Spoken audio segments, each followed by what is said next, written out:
Whoa, buddy. Put that thing back in its holster. We haven't gone anywhere. I don't understand. Check out the MichaelDukesShow.com for information on how to get access to the podcast.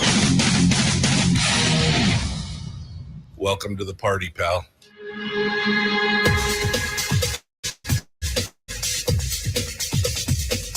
The Michael Dukes Show. The greed and the entitlement is astounding to me.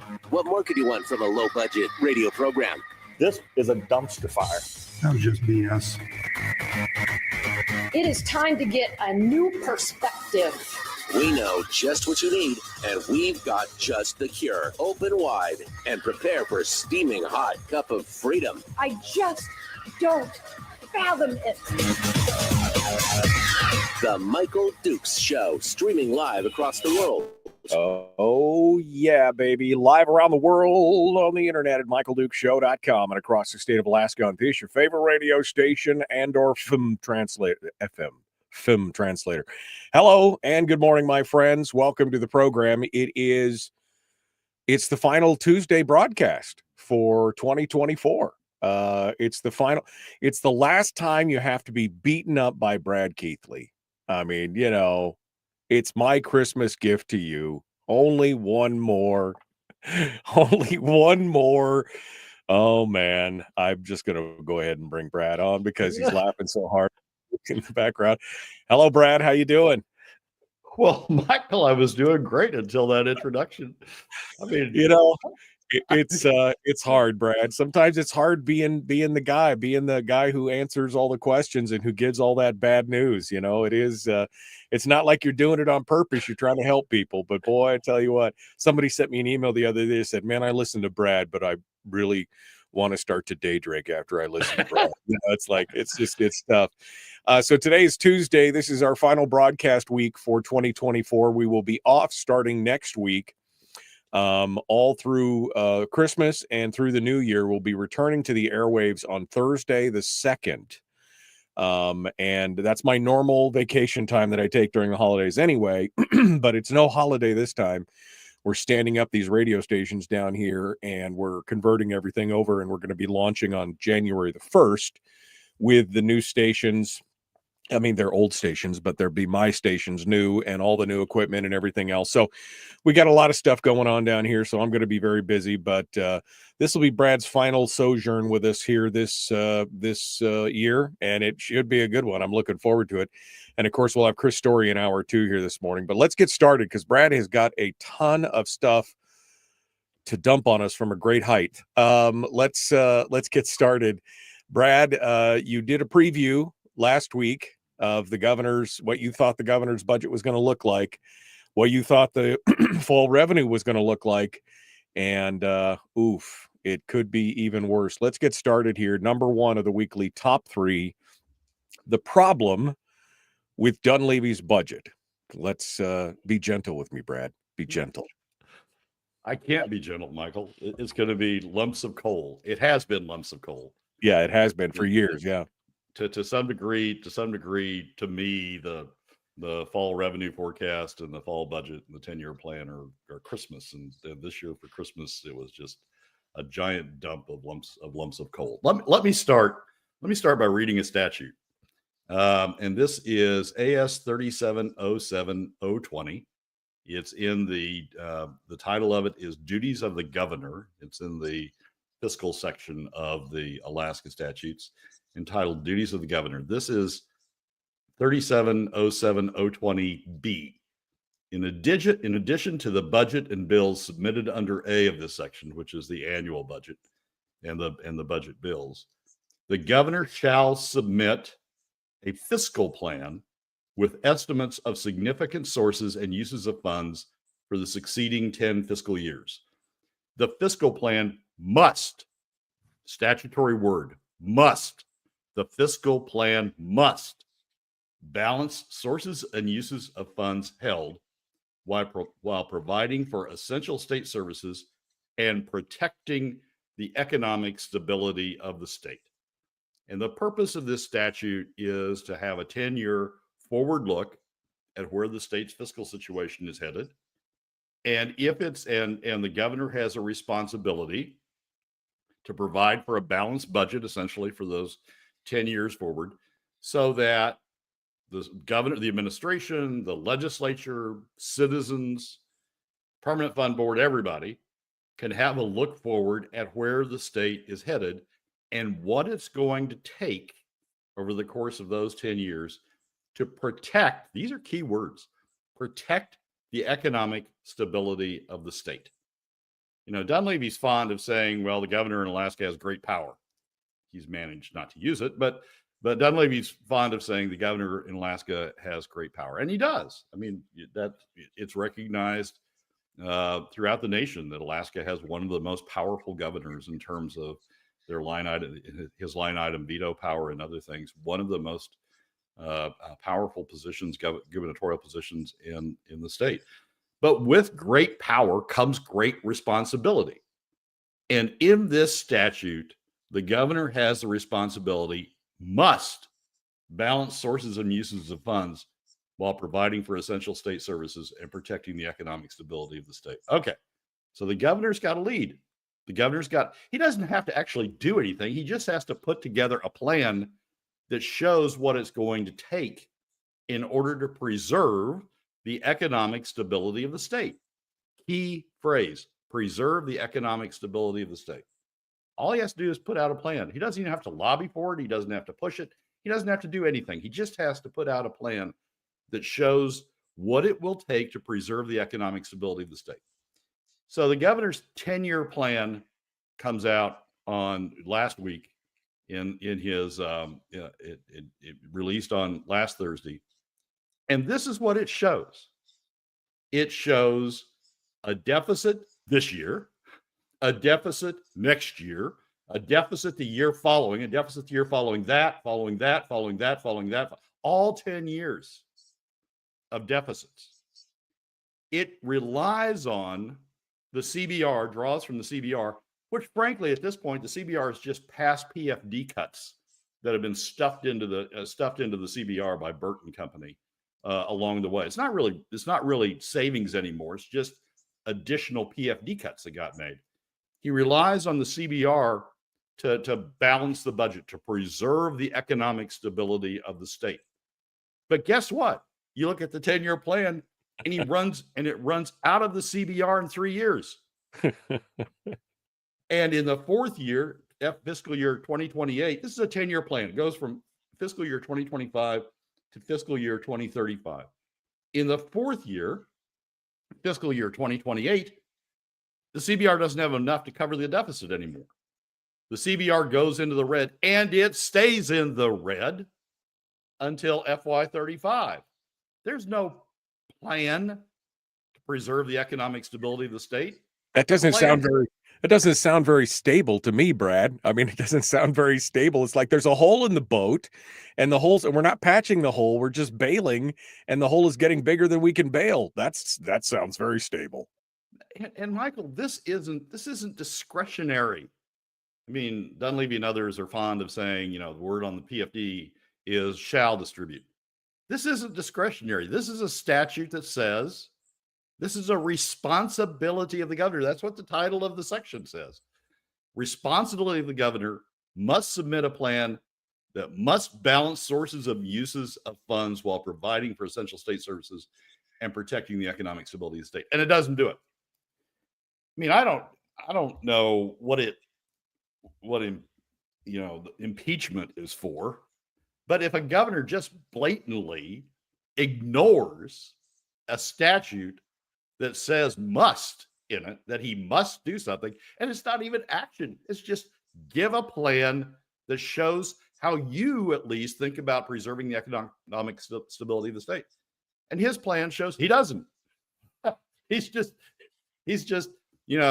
give me 3 more years, get me through my term, and then we talk about Gary Stevens legislating right his last 2 years, and then he's out of here.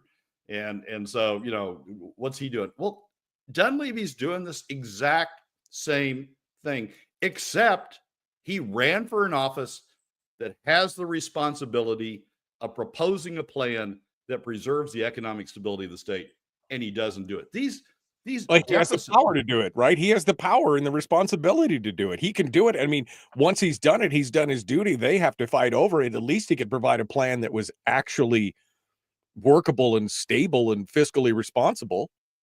Exactly right, Michael. I mean, he could show cuts in here, and I mean, he could show cuts, and that would at least be a plan that balanced. He could show all sorts of things, and that would at least, but he doesn't show any of it. And these numbers are staggering. The deficit this coming year is $1.5 billion. This is Dunleavy's own plan. And we know the spending levels that he includes in this plan aren't going to be realistic spending levels. The legislature is going to pass more, and he's going to sign more. The deficit in his plan with artificially low spending levels is $1.5 billion this coming year, FY26, then 1.2, then 1.5, then 1.7, then 1.8, then 1.7, then 1.8, then 1.7, then 1. You get the idea. The total over the period, the total deficits he runs over the period are in excess of $12 billion, or in excess of $15 billion, actually.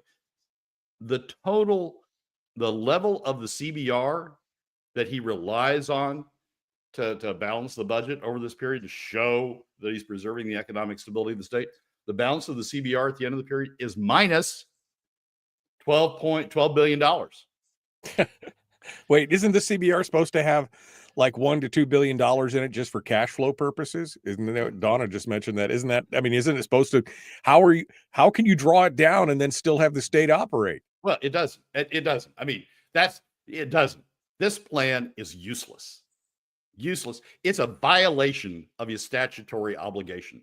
It's a violation of his responsibility, an abdication of his responsibility as governor. I don't know about others, but I voted for Dunleavy originally in 2008 because he talked the talk on bringing fiscal responsibility to the state, being a fiscally responsible governor.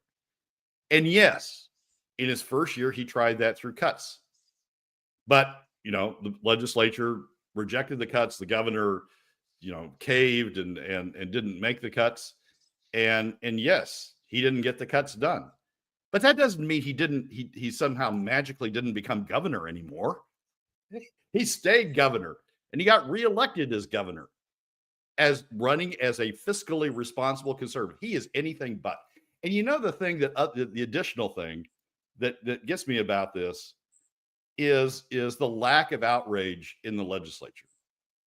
I mean, we've got conservatives in the legislature who say that they're fiscal conservatives, and who say that, we're there for a balanced budget. We're there for, taking care of business. We've got a House majority that's been cobbled together that says one of our 4 principles is a balanced budget. We're going to preserve it. Neither one of these guys, neither one on either side in either body have I heard significant complaints about the governor's failure even to live up to his responsibility to have a plan to preserve the economic stability of the state for the 10-year period covered by the plan.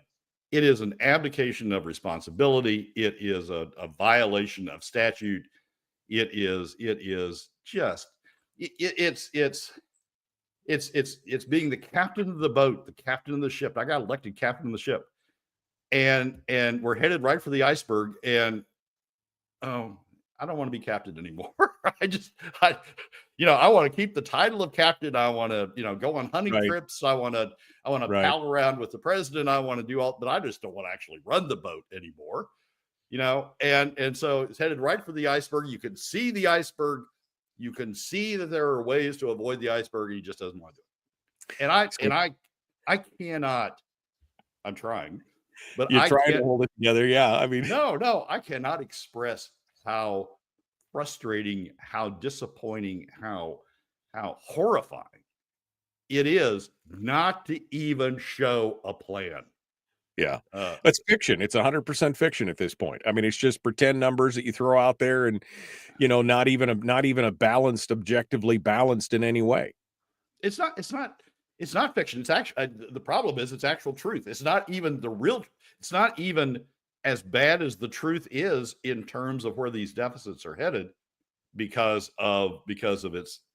he represses the spending levels.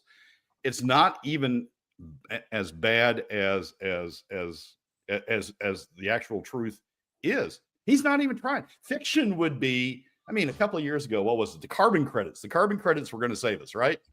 Yeah, that was fiction. That was fiction. Okay, all right, I got it. Fiction. This is total abdication. All right. You don't want me to keep going? We're going to give Brad a Xanax and stroke him slowly until he calms down, and then we're going to return here. The Brad Keithley segment, a big weekly top three from Alaskans for Sustainable Budgets continues. Number 2's dead ahead, because otherwise Brad might explode. We'll be back with more right after this.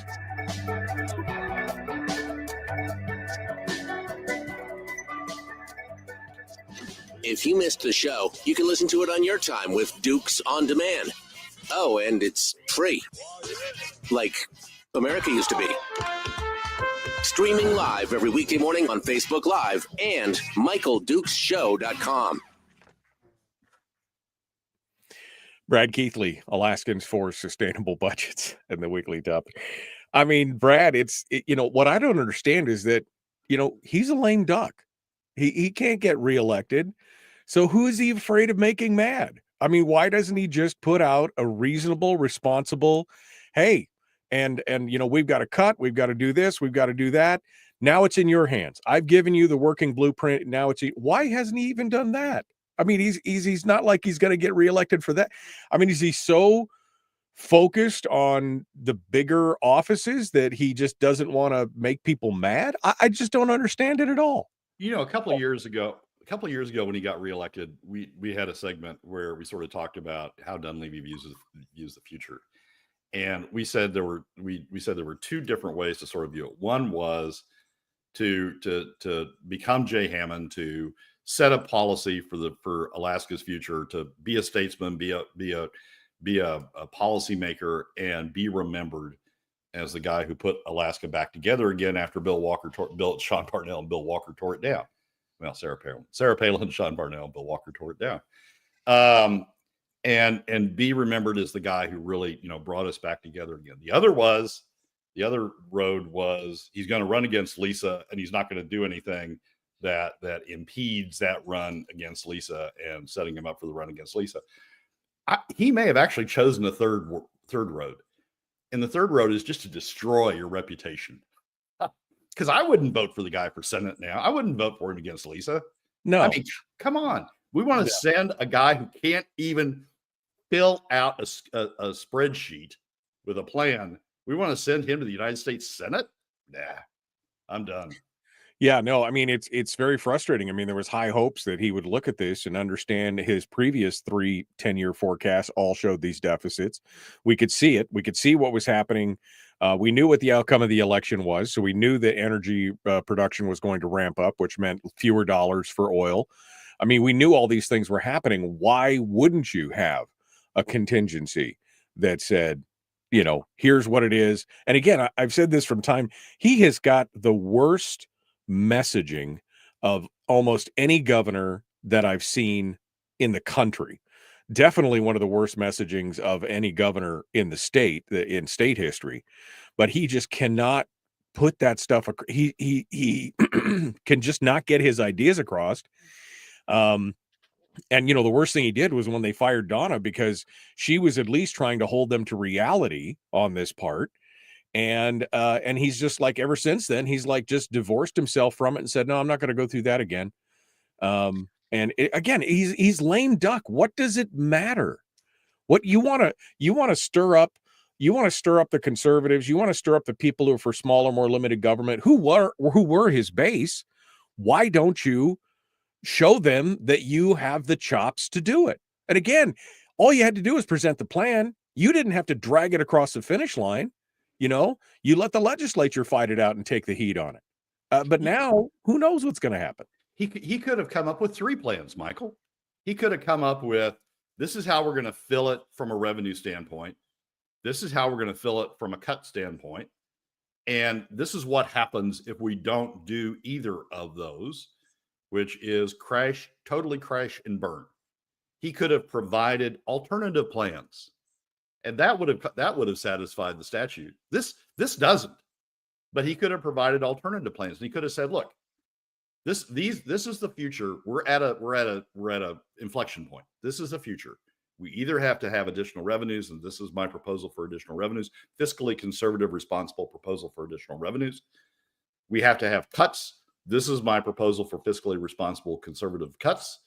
Or this is where we go if we don't. And we don't want to go there, because that is not taking care of Alaska's economic future. That's not maintaining the economic stability of the state. He didn't do any of that. He just said, let's go to the crash and burn. And it's just, and it's just, it's infuriating. Brad, I can see you're vibrating. I mean, I mean, you look at it and you go, how can you as an adult say this is okay? It's the same question I'm asking all the legislators. How can you look at this and go, this is fine, just fine? The house is on fire around you. How can it just be just fine? It can't. All right, here we go.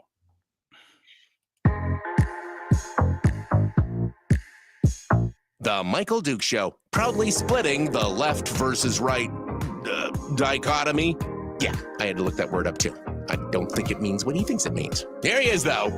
That guy, Michael Dukes. The one with the show. All right. Yep, I'm the one with the show, with the power. It's made me mad, power mad. Welcome back to the program. The weekly top 3 continues. We have to peel Brad away from number 1, Dunleavy's problems with the budget, because, oof, man. But Brad got a chance to take a look at the fall revenue book, the forecast, and everything else that the governor supposedly has built this plan off of. And he has found some things. He's got a big takeaway here, Brad. He has built it on the fall revenue sources book, which is revenues keep going down, and he's at least had that reality. It just shows that the state crashes and burns if you keep going down that road. There is one big takeaway from the fall revenue sources book. There's a lot of information in the fall revenue sources book. We'll be talking about it for shows and shows and shows, I'm sure. But there's one big takeaway from the fall revenue sources book. And it's one that I had really, had seen coming in previous sources, in previous revenue forecasts, in last year's fall revenue forecast and in the spring forecast. But I thought when we added an additional year, we might be turning the corner and we might be seeing something different, but we're not. The succinct version of this segment is SB 21's a failure. SB 21 going forward in the current economic environment is a failure. And the reason for that is this. SB 21 was to do three things. The first was to attract additional oil and gas investment into the state.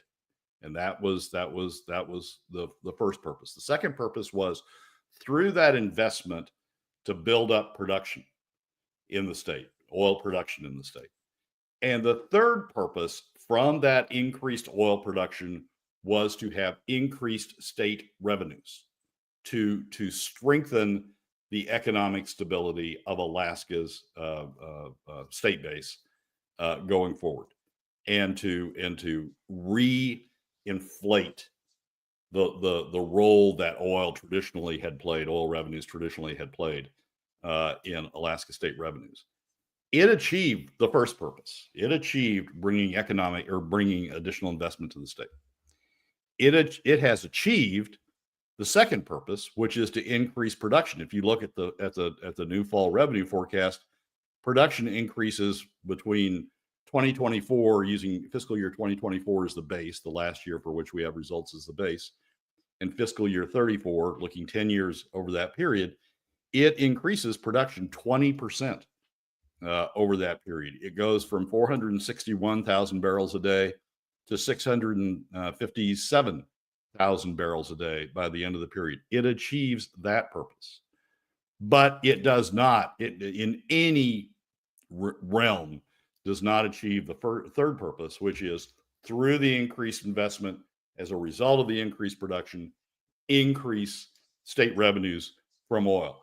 In the same period that production is rising by 20% from the 461,000 barrels a day in 2024 to the projected 657,000 barrels in 2029. In the same period it's doing that, revenues from oil production, which is really two parts, production tax and royalty. Revenue from oil production drops over that same period that production's increasing by 20%. Revenue from oil production drops 23%. Revenue from oil production goes from production tax and royalty combined, goes from $2.1 billion down to $1.6 billion over the period. By FY34, revenue from oil is at $1.6 billion, a 23% decline. And the problem is in the way SB 21 operates. There's a lot of particulars about it. I can go into it at some point. I'll probably go into it in a column in the Landmine. Well, I have gone into it in a column in the Landmine over the last few months. I'll probably go into it again in more deep. But the problem is the way SB 21 operates in the current environment. SB 21 operated well, frankly, in the last decade, attracting investment, maintaining, stabilizing production, and beginning to build for future production. But in the current environment, it is operating abysmally. Yeah, that slide shows it. On the left is the increase from production. Actually, the change in production itself is 42%. The change in gross revenues, accounting for oil price, the increase is 20%. And you can see where the problem is.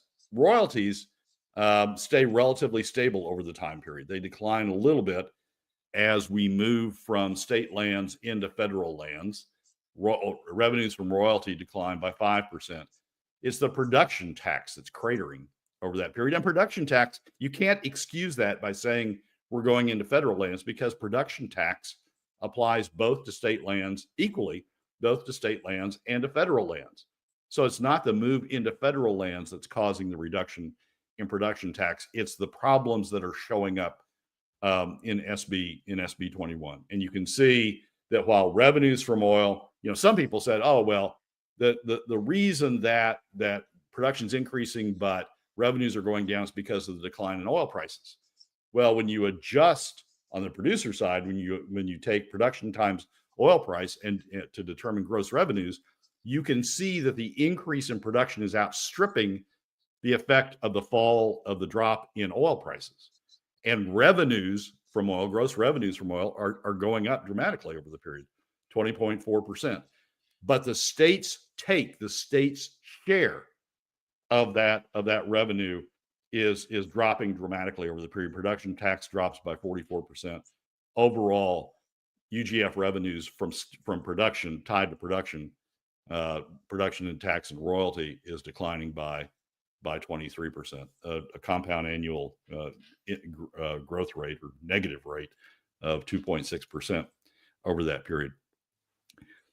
This ties back to the first segment of the governor doesn't have a plan for how to close the deficits. This is telling you the fall revenue forecast is screaming at you, telling you part of the plan is go in and adjust SB 21 so that the third leg of the purpose of SB 21, which is to increase state revenues as production increases, so that third leg operates, so that Alaskans get a share of the benefit of the increase in production that SB 21 is producing.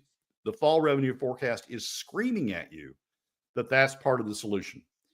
Here's what I think is happening. In pre-2017, when we started drawing into the permanent fund and started PFD cuts in order to supplement the state budget, if we had seen this, we would have said, God, we got to fix the oil tax. We got to fix the oil tax situation, because look at the decline in revenues relative to the increase in production and the increase in gross revenues that the producers are receiving. God, we got to fix this.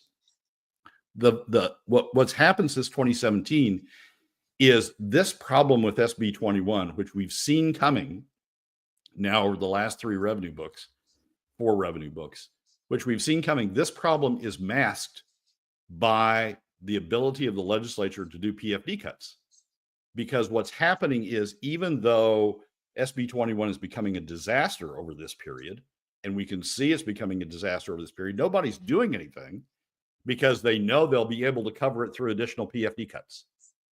And they're masking the failure of the state to achieve the constitutional obligation of ensuring that the development of the state's resources is for the maximum benefit of the people.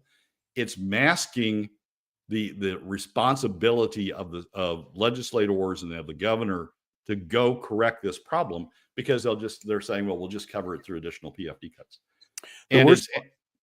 I was just going to say, the worst part about this is that we could see that we're at a 23% 10-year change, 23% reduction in overall revenues.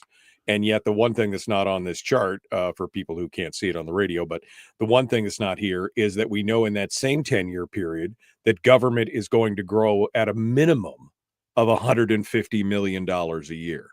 So not only are we going to be in 10 years $1.5 billion further into the hole than we are right now, we're also going to be 23.4% less on the revenue side from oil, which will have to be made up somewhere, right? I mean, somebody that's got to be paid for somehow, and we're $1.5 billion more in the hole.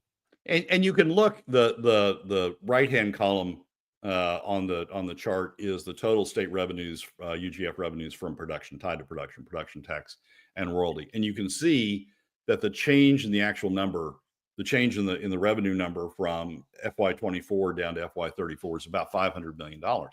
So we know there's at least, 2024 was not a stellar year. We already have problems with SB 21. You can see in 2024, but let's just take that as the base. Even using FY24 as the base, we're $500 million down.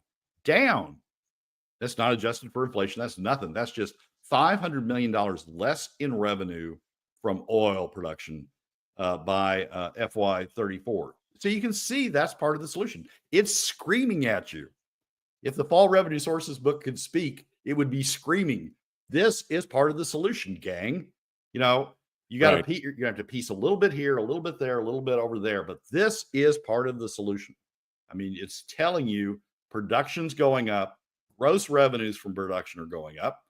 The drop in the price of oil is being more than overcome by the increase in production. Production is going up, gross revenues are going up, and yet state take from those revenues is going down.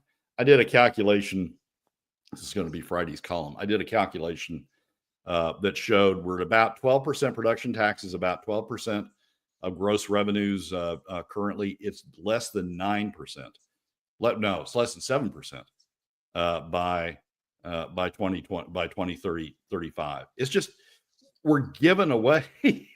The state has assets, right? And we're monetizing those assets to support state government. And we're essentially giving those assets away at a discount price because we will not correct the problem. Finite asset, an asset that's not going to renew. I mean, once you give it away, it's done. And that's part of the problem.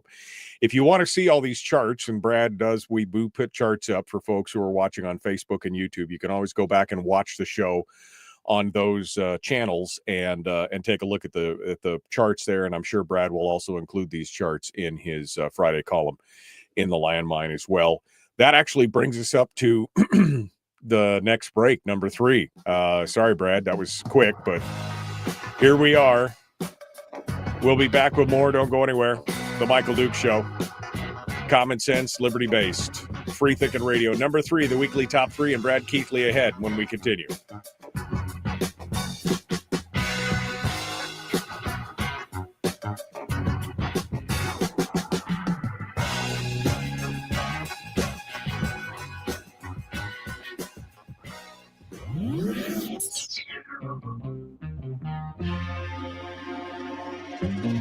Listened to by more staffers in Juneau than any other show because their bosses told them to. And after what they just heard, oh man, they're going to be pissed. You're a bad, bad man. The Michael Duke Show.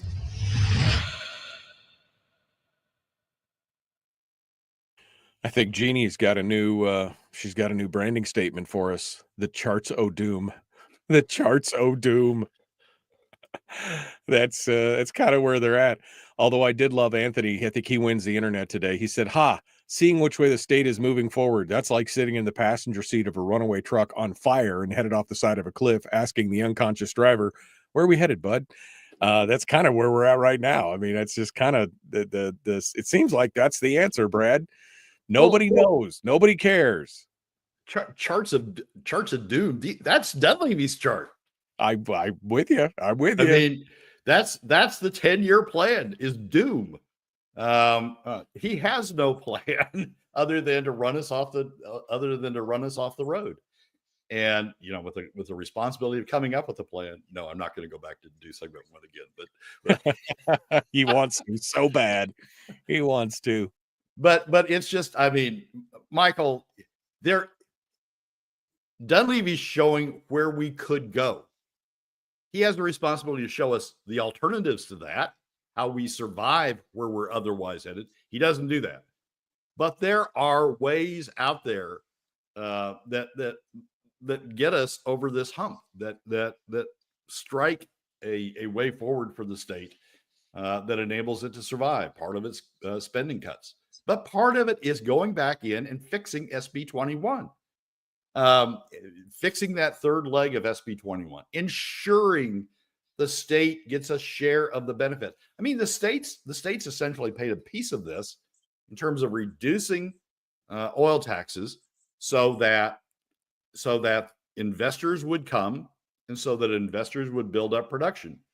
But the third part of that was once investors build up production, once production built up, the state would benefit. And now we're seeing clearly that under the way SB 21 operates in this environment, that's not happening. And is there the will, do you think, to even talk about oil taxation? I know some of the Democrats want to, but I know people like Chugach, who's part of the majority in the House, he's said, oh, no, we can't. He's got clients that, he wants to. So, I mean, is it even going to be a talking point? Maxine Dybert is in an interesting spot. Maxine Dybert's going to be co-chair of House Resources with Robin Burke, I think it is, from the North Slope, who will be the other co-chair. But Maxine Dybert's in an interesting spot. She talks about her district is a district that is middle and lower income. Her district is working Alaska families. She talks about wanting to take care of working Alaska families and getting the, and redeveloping the state that takes care of working Alaska families. She's in a key spot. House Resources is where this should start. House Resources is where we should start digging into SB 21 and fixing SB 21. That's where we fixed ACES. That's where the effort to fix ACES started in House Resources. That's where it should start. And if she's truly concerned about working Alaska families, she should be at the cutting edge of this. But here's the problem. The problem is the oil companies will push back, and the legislators will go, do I want to take on this battle when I've got, still got PFDs out there I can continue to cut and mask this problem and mask this giveaway through additional PFD cuts? And both the House majority and to some degree to a large degree, the House minority are just letting that happen. They're letting this situation with oil go on and on and on and on and on, because they know at the end of the day they can mask the problem through additional PFD cuts. Long answer is no. I don't think there is the will, because they're using PFD cuts to cover. Right. But that's eventually, again, it's eventually going to go away. $500 PFDs next year. Maybe, depending on what's going on, we're $1.5 billion plus in the hole, 1.6, maybe close to 1.7 by the time we actually get there and we figure out what the supplemental is going to be from 2025. That could be, I'm hearing rumors that could be upwards of $200 million. So we're already upside down. That means they're going to take more of the PFD. How many more years does this continue, Brad? Have you done an estimate of when the PFD, if at the current spending rates and with all the things and bells and whistles they want to add in, have you done the math on when that PFD would essentially run dry? I've done some calculations on it. It sort of depends on what you assume the growth rate of the permanent fund is. If the permanent fund gets back up and going and gets rolling again, it'll throw off enough cash in terms of the POMV that it can keep the state covered for a while longer. If the permanent fund stays sort of stuck where it is, then by the end of the 10-year period, we're definitely through the end of the PFD. Rick says, Brad, you need to tell all this to the governor, or maybe you should be governor and straighten all this mess out. Brad Keithley for governor. You heard it here first, folks. That'd be educational. That would be educational for sure. All right, Brad Keithley is our guest. We're going to continue here. Hour one and hour two, Chris Story will be joining us, and we'll be ready to rock and roll with him here at the end of the show. Plus, I got some other stories. Let's get to it. Here we go.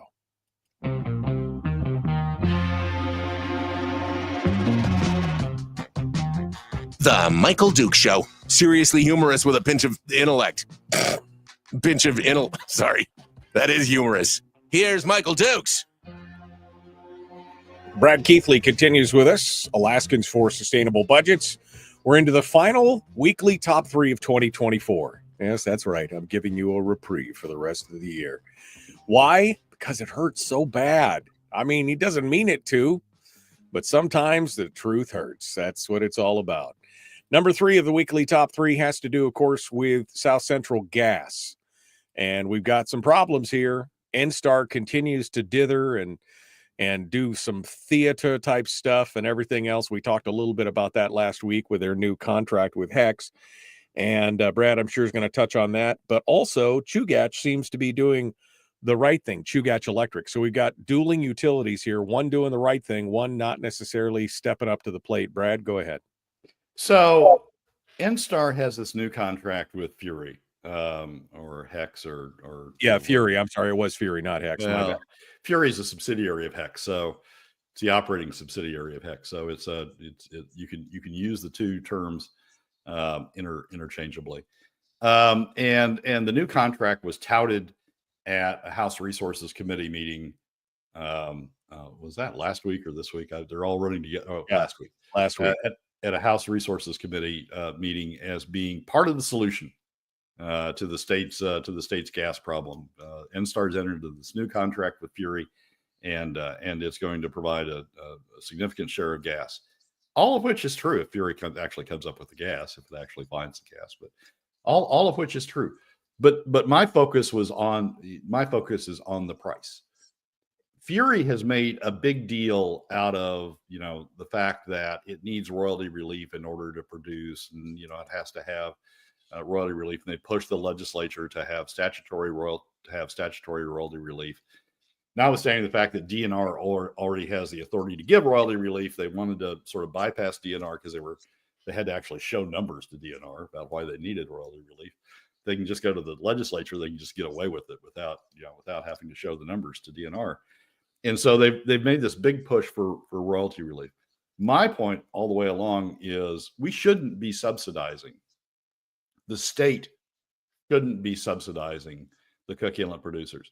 ENSTAR has the perfect ability to provide the economics sufficient for Fury to develop these resources by paying more.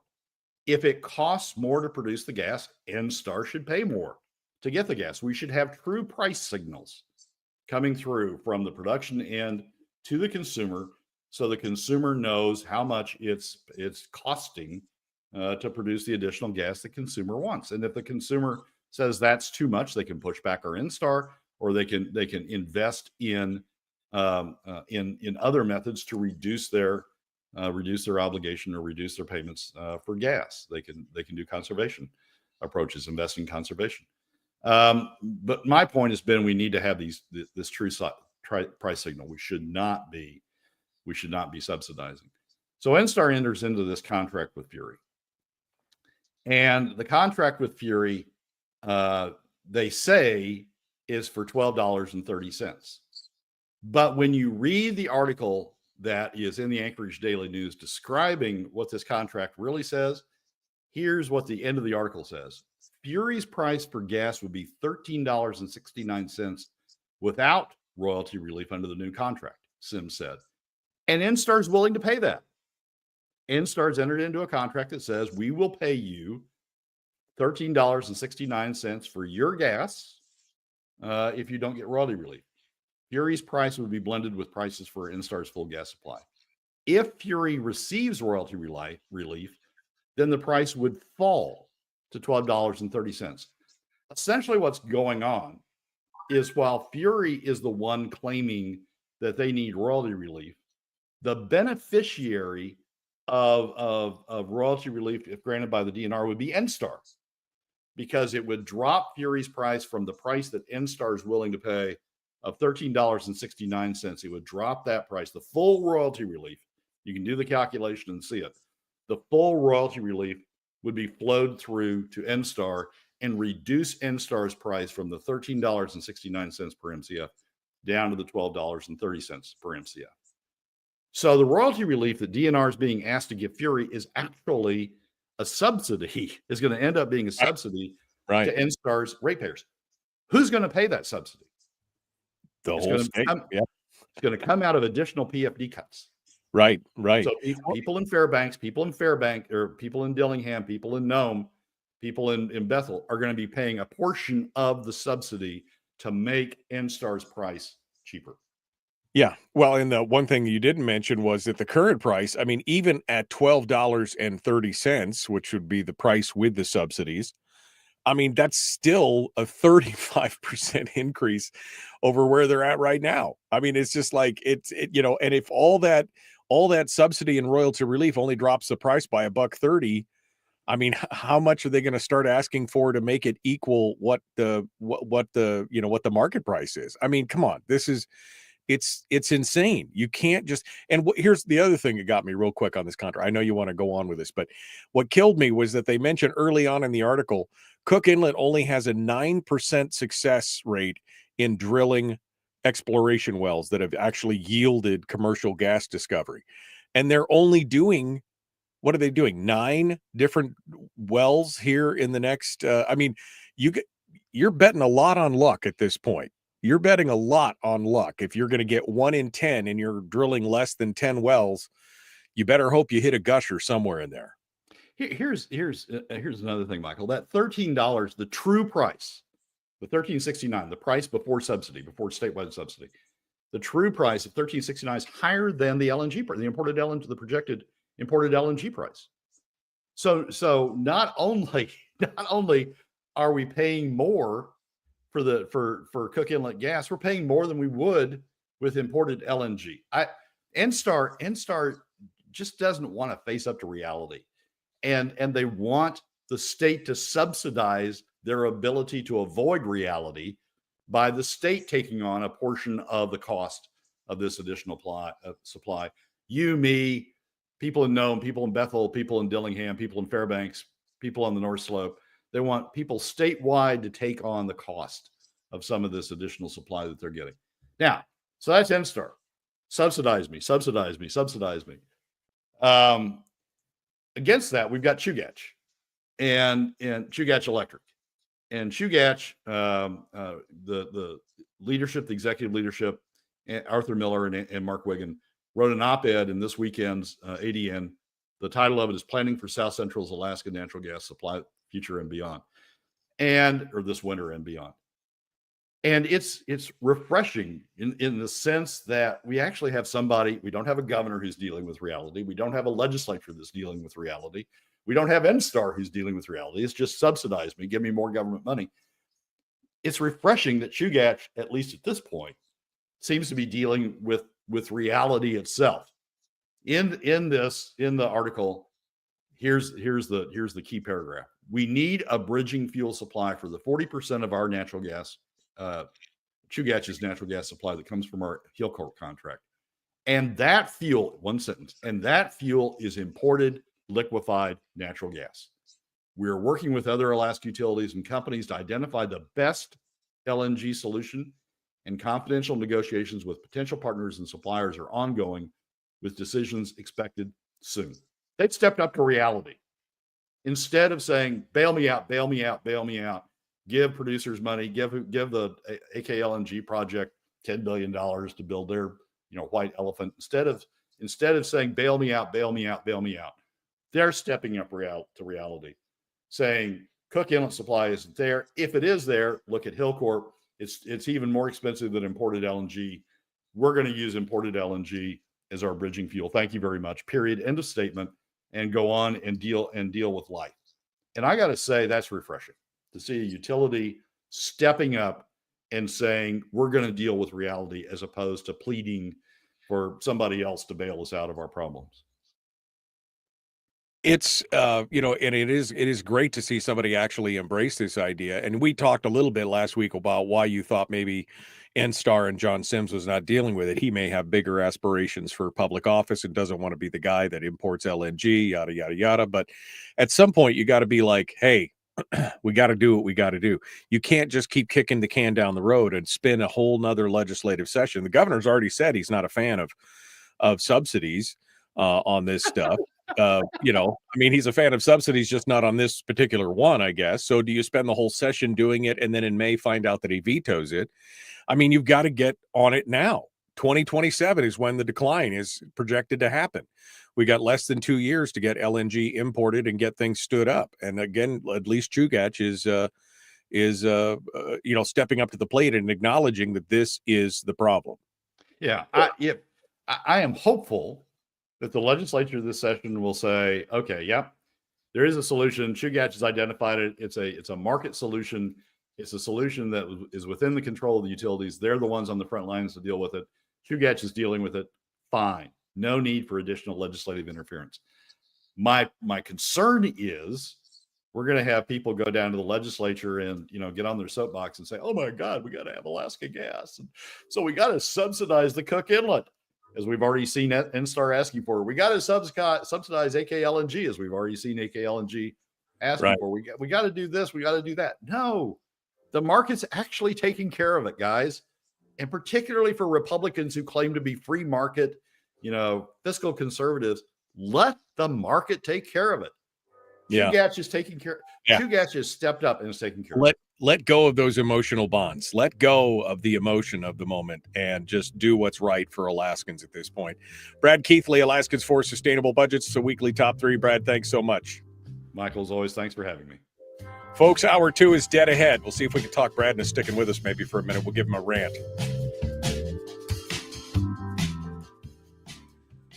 It's the end of the year, Brad. I give you one more rant at the top of the hour if you want. Give it your final thoughts for the year and upcoming session. Well, I can do that. It's going to be largely. It would largely be a repeat of the rant I started with. That's fine. We got we got new listeners coming in at 7:00, so it'll be good.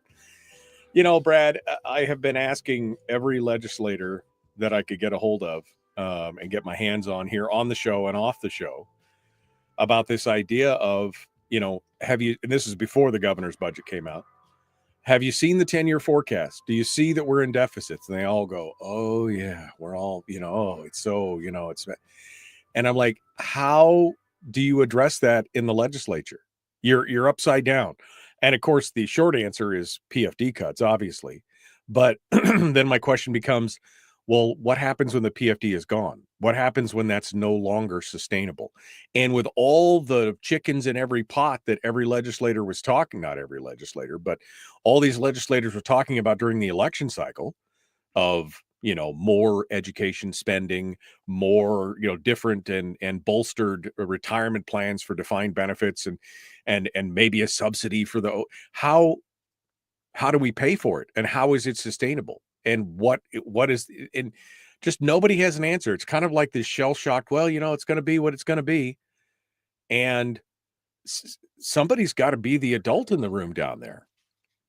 Yeah, well, fortunately, Chugach is becoming the adult in the room in the curriculum. And my hope is, I mean, Chugach is pursuing a market solution. My hope is that the legislature lets the market work, that they don't try to interfere with the goddamn market with all these subsidies. They let the market work, and Chugach is showing the direction that goes. In terms of, I will bet you, if you ask the same legislators to name the top 5 issues or the top 3 issues, out-migration would be one of those issues that they would say, oh, we got to solve out-migration. Yeah. And then when you ask them on the fiscal from the fiscal perspective, how are you going to resolve these budget deficits? And they say PFD cuts. What they're doing is they're undercutting the very people that they're trying to attract. They are taking money out of the pockets, diverting money out of the pockets of the middle income Alaskans that you're trying to attract or trying to retain and attract in order to deal with the out-migration problem. You're taking money out of their pockets. You're making that out-migration problem worse. So they think they're solving one problem with PFD cuts. They think they're about to balance the budget for a while, and they'll solve it through that way. But they're making another and potentially an even bigger problem in terms of out-migration. They're making that problem worse with the solution they're coming up with for the fiscal problem. They aren't. We don't have people. We don't have people who are thinking economically. As much as Republicans like to say they're free market, as much as they like to say they think about the economy, as much as they like to say the economy is the driver, they don't think about it. Right. They think in segments that ultimately result in undoing the economy. You really hit the high point though there in the moment when you said, oh, they think they can just cut the PFD to basically keep it up for a while. And that's the problem. Are they not looking beyond what happens when that money runs out? I mean, this is the Alaska legislative disease, kicking the can down the road. It's a problem, but that's a problem for future me or future other legislator I don't have to deal with. As long as everybody gets happy while I'm here, I'm okay. They're not thinking about what does it mean in 5 years, in 10 years, in 20 years. What are we going to have to do to get our fiscal house in order? And I have to laugh when they talk about this out-migration. You are contributing to the out-migration. We talk about the doom loop, right? Of a set number of people, spreading the cost and burden over a set number of people until somebody breaks and part of them leave. And then the circle gets smaller and that same amount or more is put on a smaller group. And then somebody else breaks and it just shrinks down and down and down. And you want to know why people are leaving? That's why. Exactly right, Michael. And that's what the 10-year plan, that's what that statutory obligation to have a 10-year plan that balances sources and uses of funds over the 10 years, shows what we're facing and shows solutions to it, a governor proposed solution to it, or maybe more than one solution to it. But that's what that's there for. to give us an early warning. That's the canary in the coal mine, to show where we're headed if we keep going down this road, and what it's going to take to avoid keep going down this road. And the governor's failure to do that, the governor's failure to comply with the statutory obligation, to comply with the responsibility, title of the statute, responsibilities of the governor. The governor's failure to comply with that responsibility is staggering, because that's undoing the very thing that the legislature set up to force us to deal with these issues, to force us to look at these issues a little bit longer term, and to see what we need to be doing now to avoid hitting the rocks. The governor's stepping away from the wheel of the boat, or the controls of the plane, or whatever analogy you want to do. The governor just walking away from it and saying, "Yep, it's going toward the rocks. Too bad. I'm going to go talk to Trump today." That the governor's failure to follow through on that statutory obligation, on that responsibility of his office, is staggering. I mean, I would actually vote for impeachment because of the governor's failure to comply with that statutory obligation. Yeah. Well, I mean, I see it as definitely one of the main failing. I mean, he's the one that's supposed to steer the boat, right, and point us in the direction. And if the direction that he points us is mediocre, or in this case, destructive in the long run, that's a problem. All right, we got to go. Hour 2 is dead ahead. We're going to have a special segment with Brad here, and then we're going to continue on with some other headlines, The Michael Duke Show.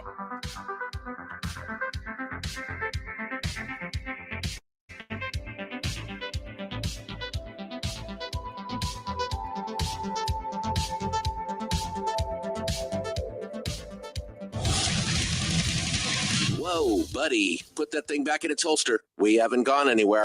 I don't understand. Check out themichaeldukesshow.com for information on how to get access to the podcast. Welcome to the party, pal.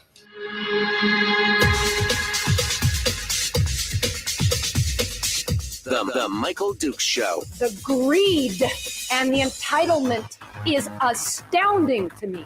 What more could you want from a low-budget radio program? This is a dumpster fire. That was just BS. It is time to get a new perspective.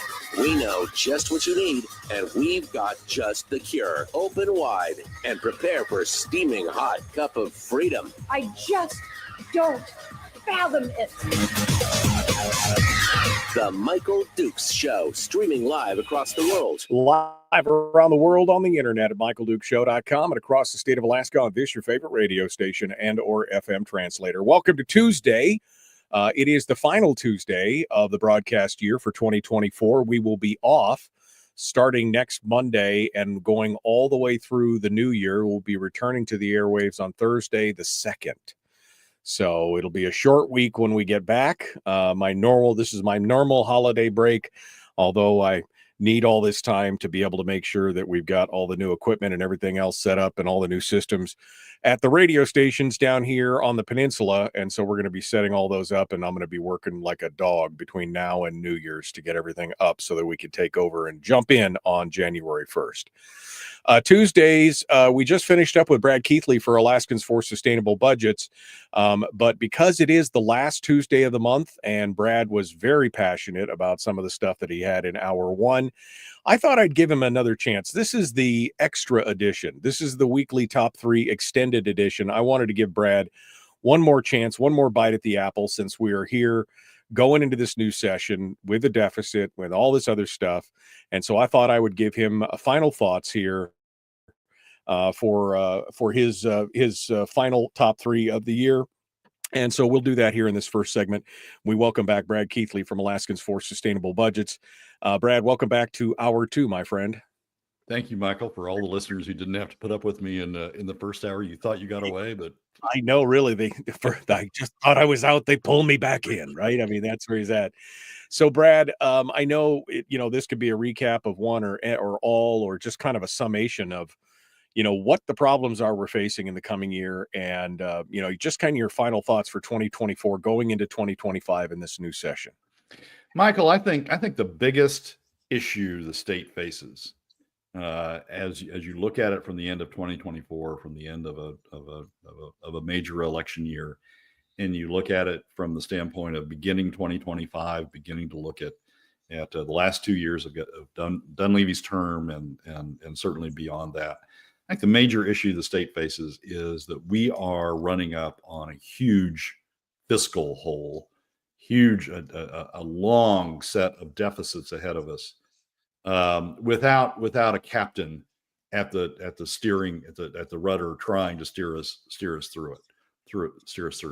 Those who listen to the first hour listen to me talk about the 10-year plan, and the 10-year plan is a statutory tool that's set up by the statute and requires the governor to every year as part of the budget cycle to develop a plan that looks forward 10 years and come up with a plan that balances sources and uses of funds while providing for essential state services and protecting the economic stability of the state.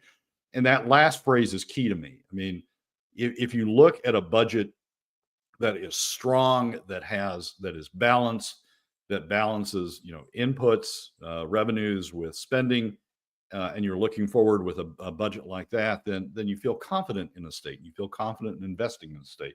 You feel confident in living in a state. You feel confident in doing business in a state that has a forward tool like that.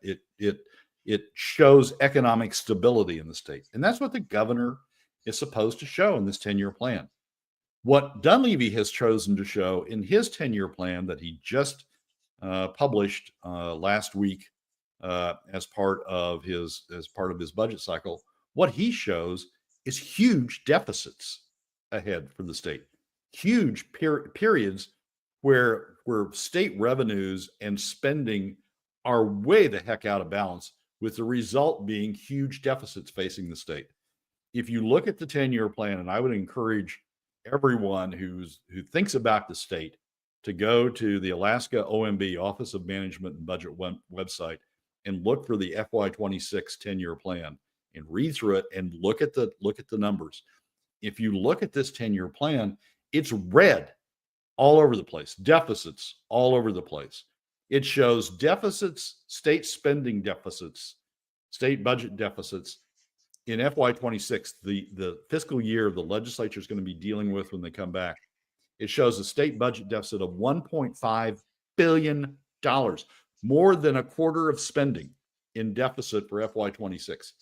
And then it just shows a continuation of deficits on out to the end of the 10-year period through FY35.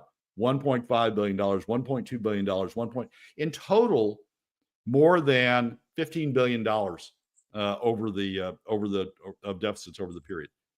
In the past, in the 2010s, when we did this, we had savings. We had a constitutional budget. We had a statutory budget reserve and then a constitutional budget reserve that could pad that could cover those deficits. And that gave you some sense of stability. But when you look now at the 10-year plan that Dunleavy's proposed, we run out of the constitutional budget reserve. We run through the constitutional budget reserve in 3 years. It only covers 2 years plus a little bit of the third year of those deficits, and then we have nothing. It shows red in terms of spending uncovered by anything, not covered by revenues, not covered by savings, nothing. Shows red throughout the period from 2028 through 2035.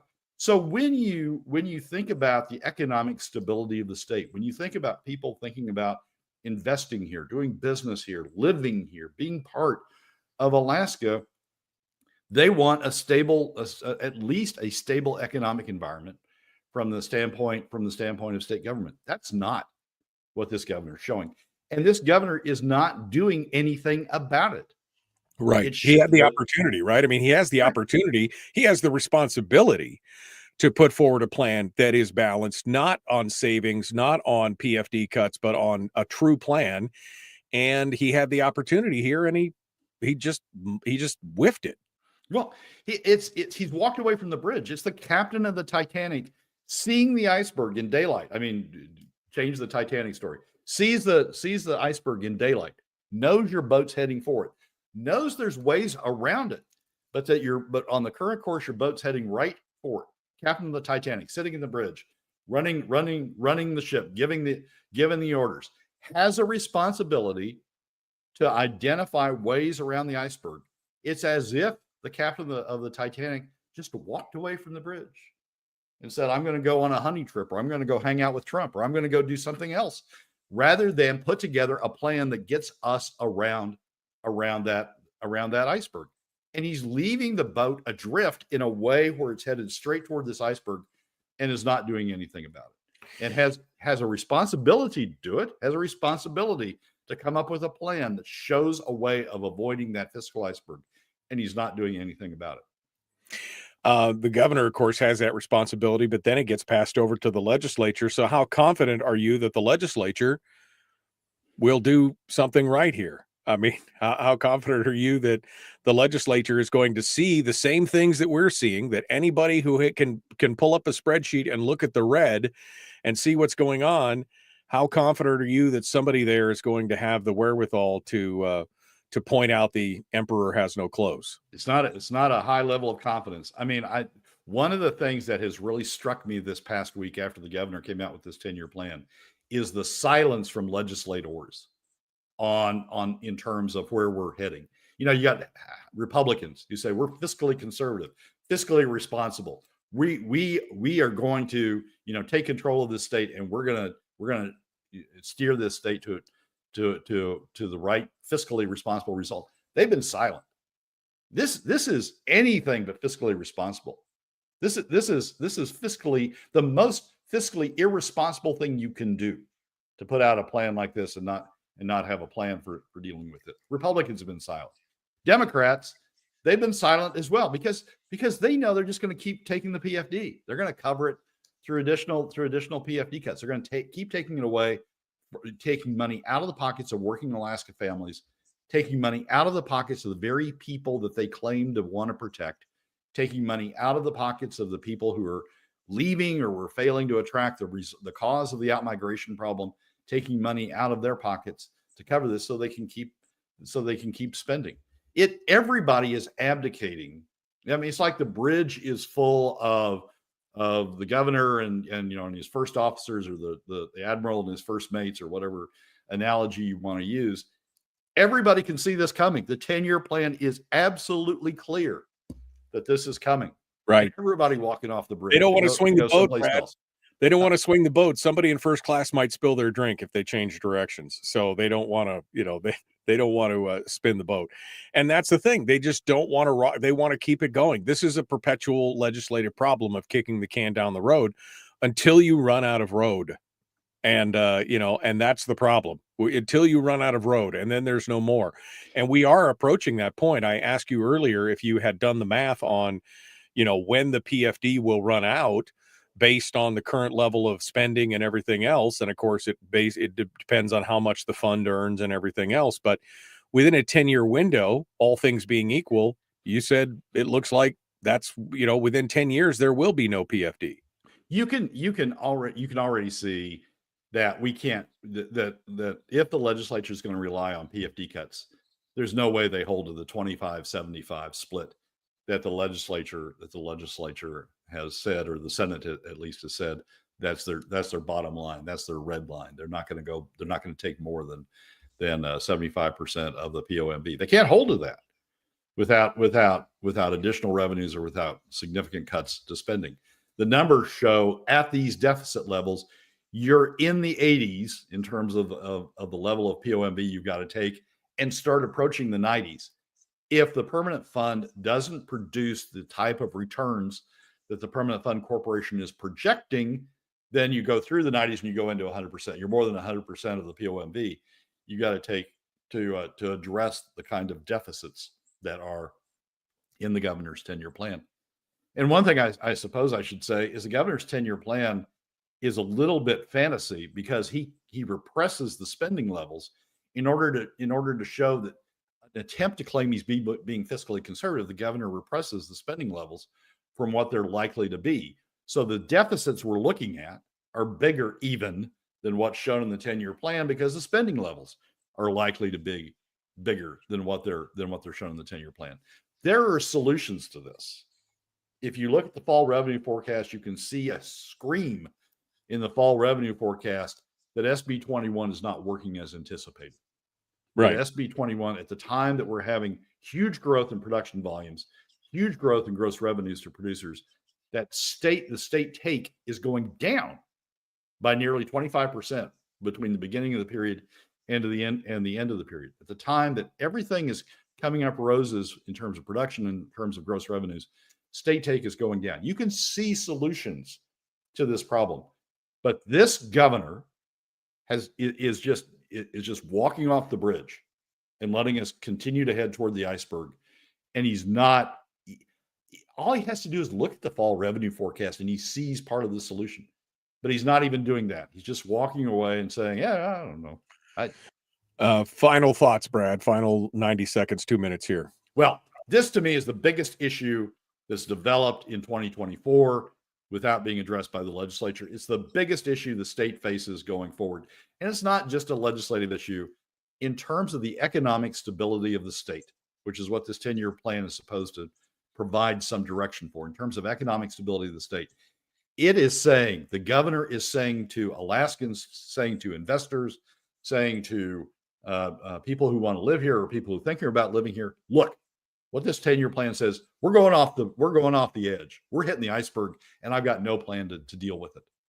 So the message you're sending to investors is like the message Kenya sends, or the message that Angola sends, or the message that the old Soviet Union sent. It's like, too bad, we're hitting the iceberg, and we don't have any plan for dealing with it, but bring your money here, invest here. Bullshit. Yeah. I mean, and you wonder why, we have this outflow, this out-migration problem in the state of Alaska. I mean, like you said, that's one of their top things, right? Oh, out-migration's a huge problem. Well, when you make it harder to live here, you ignore the private economy. When you're, taking money out of every middle and lower working class person's hands and use it to spend it on government instead, there's your problem.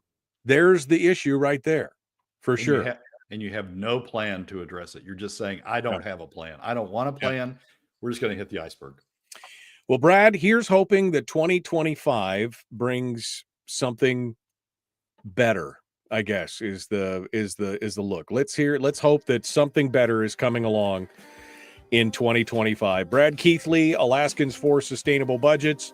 Merry Christmas, my friend.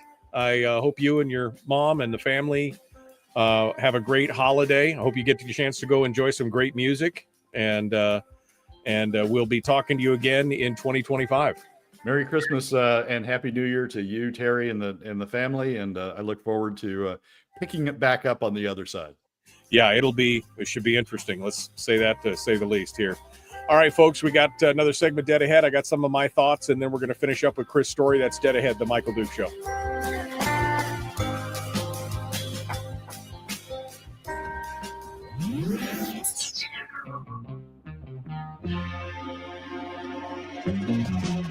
Running on 100% pure beard power. Oh, also some coffee. We dip our beard in coffee. Ha, nice beard. The Michael Duke Show.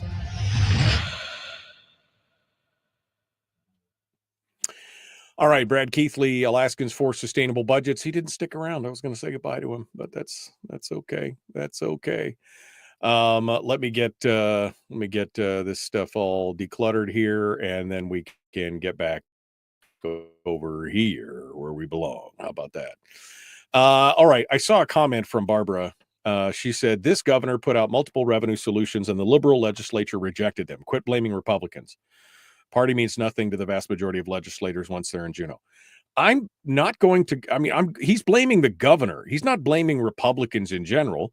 He was blaming the governor. And just because the governor puts out a solution and the legislature rejects it, at least the governor would do his part. Barbara, you can't excuse his lackadaisical attempt here to rein in. He is the most powerful governor in the state of Alaska, the most powerful governor in the United States. He has the ability to, it doesn't mean that the legislature has to follow it, but if he put out a fiscally responsible plan, they would at least have to justify it to somebody as to why it's, why they didn't follow his plan. I mean, that's the thing. The governor, yes, hey, don't grow weary in well-doing. You may have to put out multiple revenue solutions trying to fix the problem. And the legislature may ignore them all. They may ignore them all. But that's his responsibility. Per the statute. Per the statute that Brad read. The statute says the governor shall also submit a fiscal plan with estimates of significant sources and uses of funds for the succeeding 10 fiscal years. The fiscal plan must balance sources and uses of funds held while providing for essential state services and protecting the economic stability of the state. That's the and yes, I know the iceberg has always been there.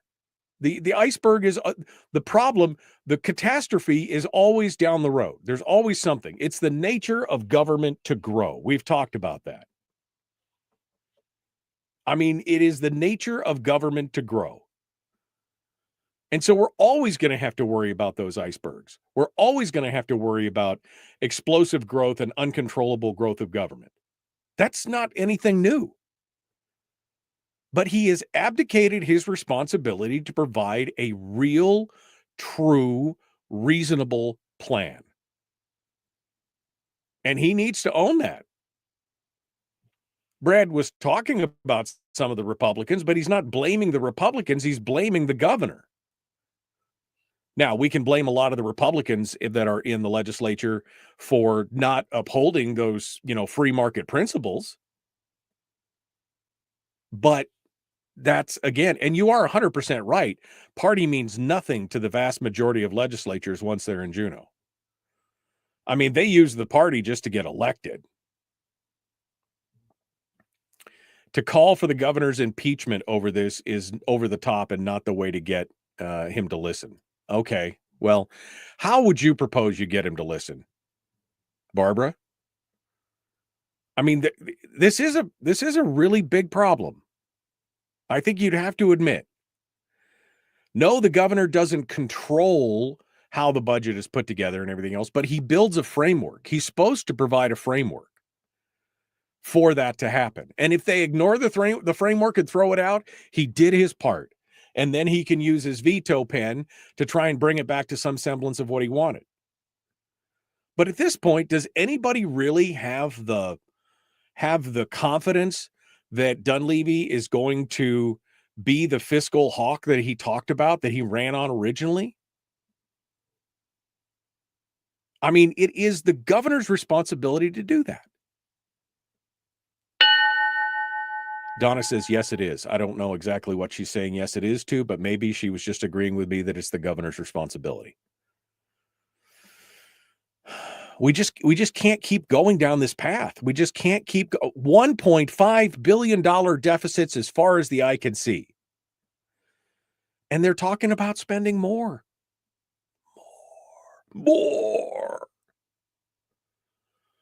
All right, here we go. We're jumping back into it. The Michael Duke Show. Common sense, liberty-based, free thinking radio. Here we go.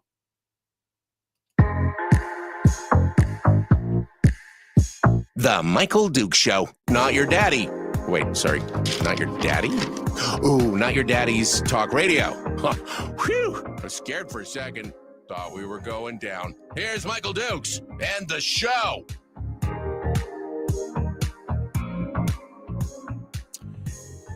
So, I mean, I guess I'll park one more of my thoughts on what Brad was, just to tag on with what Brad was saying before I get to some of these other stories. My biggest question is why? Why Dunleavy? I mean, Jeannie in the chat room asks, what does Dunleavy have to lose at this point? The only thing I could think of is that he has his sights set on higher office and he doesn't want to, rock the boat, so to speak, between now and maybe running against Murkowski or somebody else like that. But I wouldn't vote for him against Murkowski at this point. I mean, I just, there's got to be better options out there. You're a lame duck governor.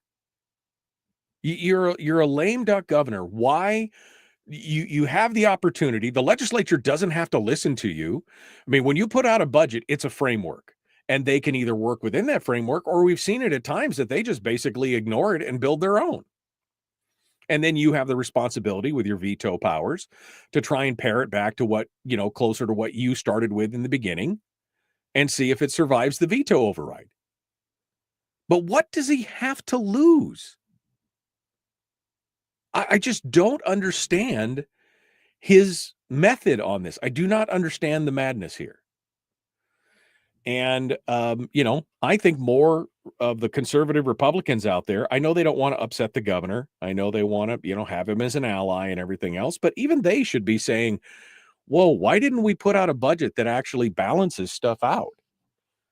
And not on savings. A balanced budget on savings is not a sustainable budget. Right?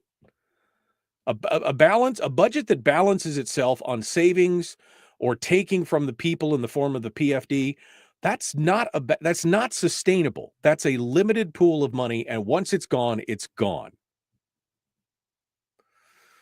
Yes, we can blame Bill Walker for starting this whole landslide, kicking the first rock out of the way that started the landslide. We can blame it on him. But Dunleavy has got to take responsibility for this and produce a budget that actually is sustainable. It's madness to watch. It's absolutely madness to watch. And Kevin just said something in the chat room he said Ben Carpenter ran on fiscal responsibility, presenting a comprehensive plan for reining in spending, and the voters rejected him in favor of big spending, big government. Jesse Bjorkman, the people have spoken. That's the thing. This reminds me of, was it de Tocqueville? Who was it? Was it de Tocqueville or Destartes or somebody who said something like, woe be unto the republic when the people figure out they can vote themselves largesse out of the public treasury. That will be the end of the republic, or something like that. I mean, that's exactly where we're at. A chicken in every pot. Oh, I'll vote for that. Who pays for it? I don't know. They said they give me a chicken. Yeah, Parnell had a hand. Palin had a hand. Walker. It's just been crazy. Absolutely crazy. Well, here we go again. It's already started. Phil Izon, one of the, he was the ringleader of the repeal of ranked choice voting for ballot measure number 2, doesn't think the defeat is the final answer. It only lost by 743 votes. And that's with the opposing force spending over $15 million in outside dark money to keep ranked choice voting in place. Only 743 votes. So he filed a new application with the Division of Elections yesterday. The wording that he used, asking for approval, was nearly exactly the same as what it was last year. But this time, they did add one phrase. And they added the phrase remove. Now, you and I have talked about this, that I had spoken to people, maybe you did. I know I spoke anecdotally to a couple folks who had gone out there, who had voted, who had thought that by voting no, that they were voting against ranked choice voting. They didn't realize that they were actually voting to keep ranked choice voting. I actually spoke to some people that actually believed that because they were confused, right? I mean, there's a lot of stuff going on out there. So this time, Izon added the phrase remove. So now the wording of the initiative is an initiative to remove the ranked choice voting system, an act removing the ranked choice general election, restoring the primary and general election systems used prior to the adoption of ranked choice voting in 2020. So it's clearer on the whole wording. Now, the wording that Izon submitted is not the final wording. It'll be up to the Division of Election as it was last time. But what we know last time also is that Dahlstrom's office and the Division of Elections, she oversees the Division of Elections, reworded his whole ballot initiative in the description. And he said this time, if that happens, he's willing to challenge it, which is something he didn't do last time because they changed. He submitted it. They had questions. He redid it. He sent it back in again. And then apparently the division actually rewrote it and made it, I guess, even more confusing than what he had in there. So this time he said, not only have they put the wording in and everything else, but if the division tries to change it substantively or make it, or it becomes more confusing, he is now willing to challenge that. He says the past 2 years, according to Must Read, has been an education. There are people all over the state who are ready to try again and will gather the signatures needed. They've been through the learning curve together and believe it will be easier to get the required signatures from all across the state. They need to collect 7% of the total district vote from each of 30 of the 40 House districts. So they've got to essentially get signatures equal to 7% of whatever the vote total was for each district on a district-by-district basis. And he's got a website up right now. He's not taking any money, but if you want to volunteer, it's 907honest.com. 907honest.com, and the division has 60 days to approve the new petition and issue petition books to the group, and we'll see what happens there. So that's some good news. Now, this second story, I don't know if it's good news or if it's going to create more problems. A second group arrived yesterday. They also had a petition application in hand. They too want to repeal ranked choice voting. Now there's some horsepower in this group. Judy Elge, who is the president of the Anchorage Republican Women's Club, Bernadette Wilson, former radio host, a campaign consultant, a political mover and shaker, Bernadette, and then former Representative Ken McCarty. They're part of a group. They got 250 signatures on their application for the petition, and they are going to be putting in a second petition to repeal ranked choice voting. Now, what'll be interesting is that if both groups get enough signatures to actually make it to the ballot, I don't know what the legal ramifications of that would be, since they both substantively deal with the same subject. I don't know. I don't know. I don't know how that would work. I don't know if the Division of Elections can deny one, or the first one to turn their signatures in is the one that crosses the finish. I don't know. It could get confusing. Each one's got to get about 35,000 signatures. So they both might need to, pass, or they both might get on the ballot. And apparently after that, it's up to the Division of Elections and the Department of Law to decide whether to combine the language of the two initiatives into one question on the ballot. But it's interesting. Obviously, people believe that it has a chance of being repealed again, with only 737 or 747 votes separating one from the other, with a $15 million spend by outside groups. I mean, if nothing else, I guess there'll be a lot of money flying around in 2026. And so we'll be potentially seeing that on the airwaves again. The question is, will Alaskans be able to push it across the finish line? And were there 747 people who were confused on what the ballot measure was actually asking? Did they think by voting no, they were voting against ranked choice voting? Or did they think by voting, that's the question. And because, I talked to 4 or 5 people who believe that. And if I talk to 4 or 5 people, maybe it's even more.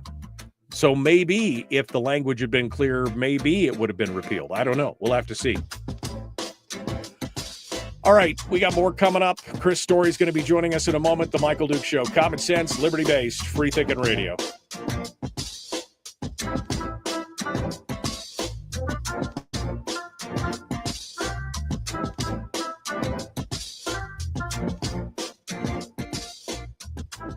We're broadcasting live through a series of tubes. Allowing all of these entities to provide streaming stuff going on the internet. Well, it's kind of hard to explain. Sorry. Streaming live every weekday morning on Facebook Live and MichaelDukesShow.com.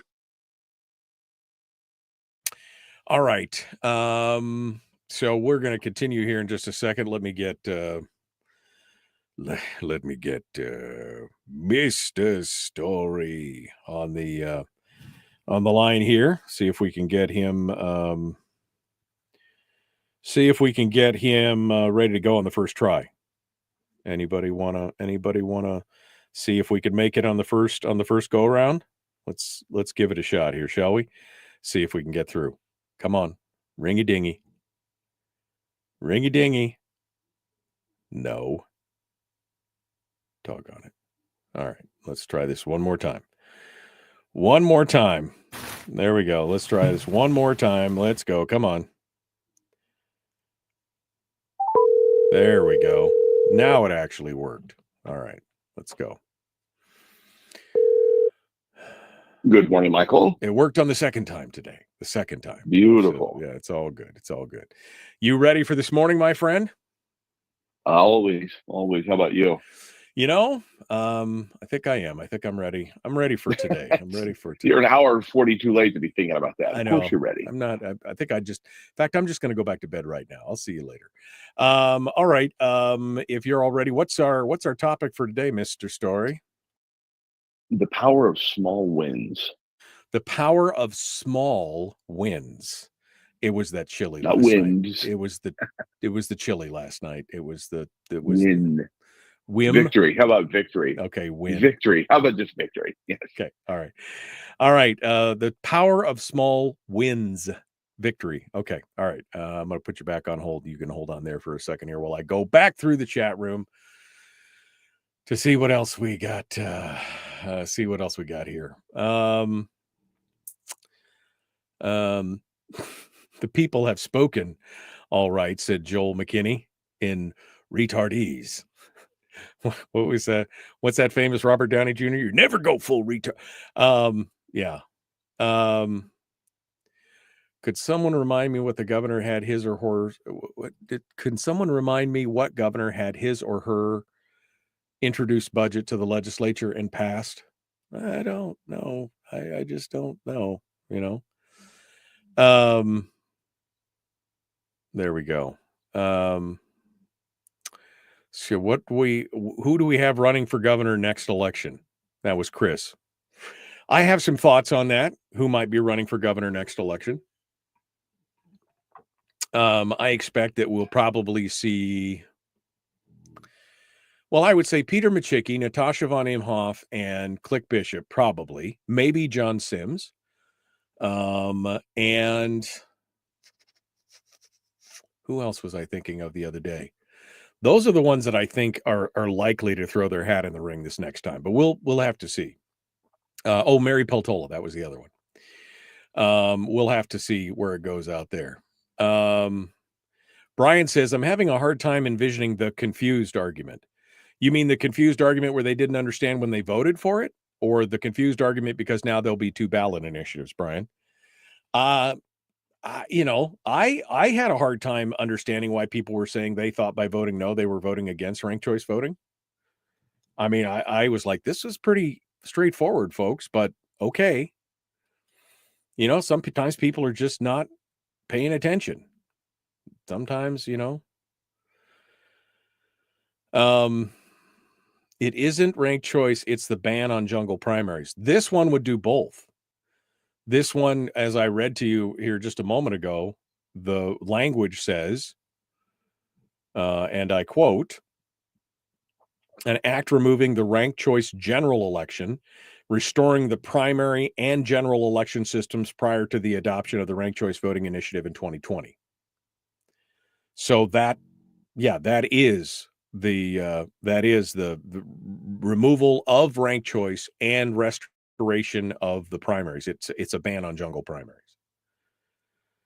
All right. Group 2 promises adverse to money sources. So there goes the outside group arguments. I predict massive infighting that will hurt the effort. They promise to advertise. I don't know what that means, Kyle. I don't know exactly what you're trying to say. Oh, access. I'm sorry. There, you did it down here. Group 2 promises access to money sources. So that means goodbye to the outside money argument. Well, I mean, I guess at least we'd get a good way one way or the other on that, right?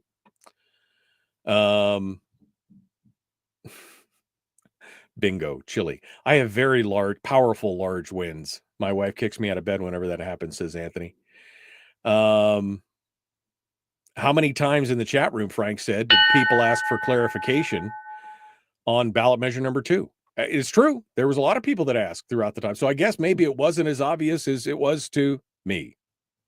I don't know. All right, well, let's get Mr. Story ready to go here. We're jumping back into it. The Michael Duke Show, common sense, liberty-based, free-thinking radio. Like, share, subscribe, ring the bell, do all the YouTube-y things, get all that stuff squared away and put together, and let's get to it. Here we go right now.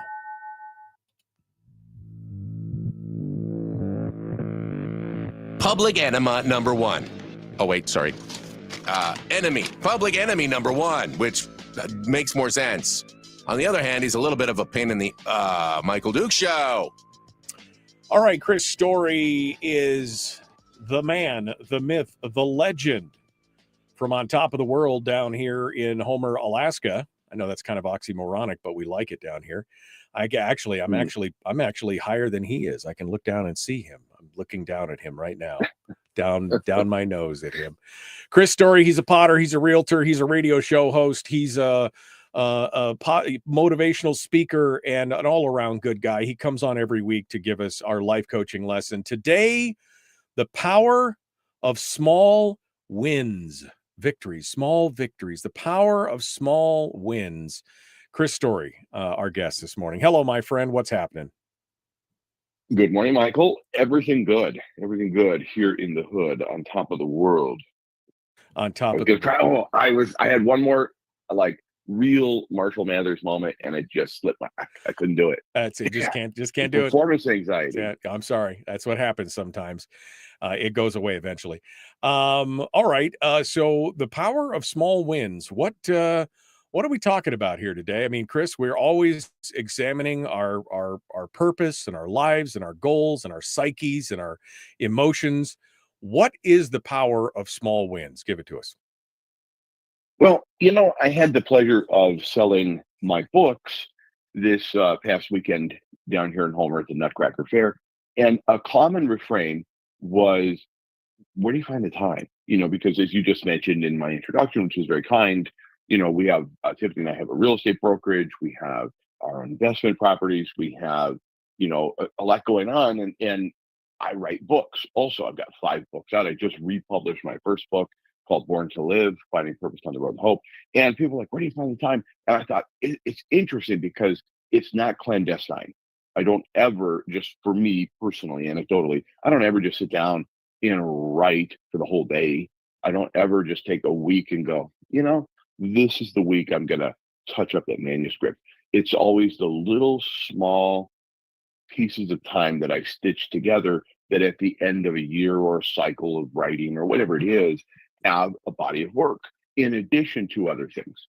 So I just thought it's the power of small wins or small victories that really over a lifetime or over a year or a month or 6 months, whatever, start to build up. And I think there's about 5 key points that if you follow these points, or at least you just understand them, you realize how powerful these small victories or wins are. And one is you begin to build momentum. And once you've got momentum, then it's harder to stop. I mean, you're not probably, gonna stop when you start to see, look, we're getting somewhere. It's like if your car is dead and you're trying to push it off the side of the road. It takes a lot more energy to get it moving a bit to begin with in neutral than it does to keep it going. So you keep your shoulder against the car and you keep pushing it. So you build these with these small wins here and there. You start to begin to get momentum, and with momentum comes confidence. And then you can start to see, oh, I'm making progress. And in that scene of making progress, you begin to see, oh, I'm going to make a big result. I'll have a big win over time if I just keep moving forward. I can think of a bunch of analogies, inch by inch, everything's a cinch. How do you eat an elephant? One bite at a time. It's the beating of a butterfly's wings in New York that causes the tsunami in Tokyo, right? I mean, it's little things that stack up and add up to something big. Yes, yes, and it's. I have a friend who gets a lot done. He makes me look lazy, and I'm always just marveling at oh, just painted the house. What do you mean just painted your house? Yeah, so I call it the Calhoun approach. Everything is that I do. I begin with that idea of like, it's not just what's the smallest viable thing I can do in the moment, but it's actually you begin to enjoy. That's one of the other points is you get positive reinforcement with a small victory or a small win, and it begins to literally rewire your brain. You go from maybe standing still on a particular thing, or maybe even you've hesitated or halted for years or months, and then you begin to believe in yourself, and you get that positive reinforcement. It literally rewires your brain, or allows what's called a myelination of the neural pathways in your brain to begin to fire and wire together towards victories, towards achievement, or towards success, and then it becomes almost addictive. I had a friend who, we talked about, productivity and things like that. And, he said, I always make a list of what I want to do the next day. And he goes, I always put on the front end of the list a few things that are easy to check off. And I'm like, why? I mean, he goes, because it's a small win. I mean, I feel good, but I got these 3 or 4 things done. Then I can tackle the tougher stuff because I've already got a win under my belt. When you're a seller, you're a salesman and you're making calls, it's always easier to go off of a successful call to a new call than it is to go off of a flat out no or rejection or, getting beat up verbally. It's always easier to go to the next one because you've got that little success under your belt. Sorry, I still just marveling. You have a friend? Anyway, yes, I agree completely. Whoa. That was well played. That was almost well done. Scripted. Well done. Hand clap right there. Somebody's going to look back at some point and go, that was good radio right there, what just happened. But he's absolutely right. It's that momentum. It's building. You begin to have belief in yourself. Some people will even go so far as to put things on their to-do list just so they can cross it off. Because I've already done it, but I better put it on there so you can see it crossed off your list. And I think the other piece of this is we kind of move through, the elements of small wins, and the power of small wins would be overcoming overwhelm. And so you already said it, how do you eat an elephant one bite at a time? How do you escape the velocity of overwhelm? And it's just a matter of overcoming it with belief in yourself by these small parts and pieces adding up over time. And you begin to look at everything. It's like when I was younger, I used to just put together anything from a baby crib or whatever it was we got. I was like, I don't need the instructions. I don't need it. I got this. And of course, invariably, I would probably take more time or have leftover pieces at the end of it than if I'd just taken a minute and looked at the instructions and followed them. But because I felt like it was overwhelming. It's like, it's just overwhelming. There's 22 pages of instructions. I can just figure this out. Now I look at it and I enjoy it. I look forward to like, okay, step 1. Okay, I'm reading through step 1. And I just go one little step at a time and put something together. Anyway, overwhelm is something we all face, whether you're building a business, a brand, or a new lifestyle, or whatever it is that you're looking to do. It's easy to become overwhelmed. Maybe taking your health into consideration. We got New Year's coming up. We're going to all be making these new resolutions and goals and thinking about what we want to do. And 6 months from now, I'm going to look like this. I'm going to fit into my swimsuit. Whatever it is, all of it can appear overwhelming, and it's so easy to give up. But if you start stacking up small wins one at a time, then all of a sudden it builds into a snowball, and that effect takes place where you begin to enjoy. That'd be the final step of this little process, is actually finding joy in the journey, in your health journey, finding joy in your wealth journey, or coming back to a place with your family, which you maybe thought you could never do again because of some strife years ago. These small little wins and victories, you begin to enjoy that journey. A monk was once asked by a student, where are you going on this? He's going, I'm on a sojourn. Where are you going? Where my feet take me, one step at a time. It's just enjoying that journey. And because when you realize this is life, this is it. This isn't a dress rehearsal. This is your life. And you might as well enjoy the journey. And if you're making positive steps, even if they're ever so small, towards something, that you've determined and the destiny of your own choosing, you can't help but enjoy yourself. I'm just trying to stop picturing you in your bathing suit now that you said that. So, I mean, that's the Oh, worst part. Yeah, it's the worst part right Tangerine, there. Yeah. tangerine Speedo.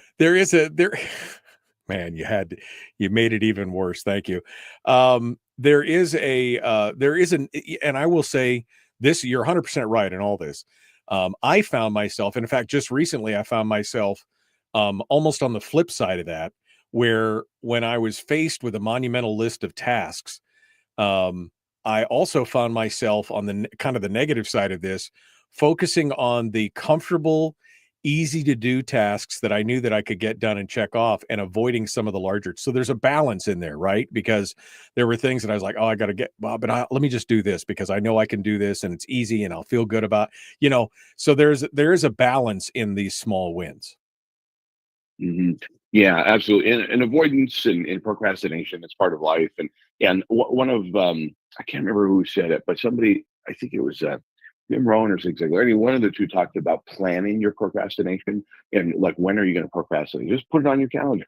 Go ahead, plan for it, because we all need a break. We all need some downtime, and then we all need small victories or little wins along the way where you can start to really build momentum. When I first started jogging, I just started jogging very late in life, in my late 40s. I mean, that's really a weird time to pick up such a habit as jogging. But I just, it was just one step at a time and one day at a time and one lap, really, because it was walking on the treadmill, and then just, I'll jog this lap. And then next thing you know, the jogs started to outpace the walking. But it was all just one moment at a time. And the next thing you knew, I had a habit that I never, ever thought I would develop in my life. And so just a little win at a time, and just enjoying that. And that's, I think, if I could encapsulate the entire message, it would just enjoy the process, enjoy discipline, or starting something new, or doing something you've been procrastinating on for a long time. You really can find joy in the process. Today on my show at 1:00, I have a great guest, New York Times bestselling author Mark Cameron. And Mark talks about his writing process, and he talks about how he went from relative obscurity under some pen name writing Westerns for, a nickel a word, more or less, to a celebrated author that was asked to take over the Tom Clancy series from his home in the Eagle River. Right. Well, it was just one day at a time of writing. He said he'd be doing a prisoner transport as a U.S. Marshal, which is what he retired from. And he'd be doing a prisoner transport and pull out his notebook and start taking notes on the flight, and writing little stories. And so just weaving the small little wins and victories into your otherwise crowded, busy day. Chris Story is our guest, the man from Homer. You can find him at ilovehomeralaska.com. Last 2 minutes here, Chris. So summate on small victories. How do we get started? Well, there's something, undoubtedly that you want to do, have, become, go, something you want. And I would say just apply this formula. Remember that when you get started, momentum is going to build the confidence, and you're going to start to feel stronger. Small wins are going to create big results over time. Just remember that. It's just one piece of the puzzle. Positive reinforcements are going to start, and your brain is going to fire and rewire towards what you're doing positively. And you can overcome overwhelm easily enough by simply just getting started and beginning to see that path of momentum, and then enjoy the journey. And if you're not enjoying it, maybe it's time to pivot, go a different direction, because there is something you're here to do, and you're innately driven towards it. And you've got a set of skills that even if you have to develop them, they could be developed. You got to enjoy the journey. If you're not enjoying it, you're doing something wrong, go a different direction. And take those small wins wherever you can. Take those small victories, whether it's putting them on a list or whatever. This is how you do it. Chris Story, the man from Homer. Again, you can find him at ilovehomeralaska.com, where all his books are, both in regular and audio format. Chris, thank you so much, my friend. Thank you for coming on board. Hold the line for 1 second. I got something to tell you off the air here. Don't go anywhere. All right, folks, we're out of time. Tomorrow, Mike Shower will be joining us. I'm working on another guest as well for hour 1. We'll continue then. Be kind. Love one another. Live well. The Michael Duke Show. Merry Christmas.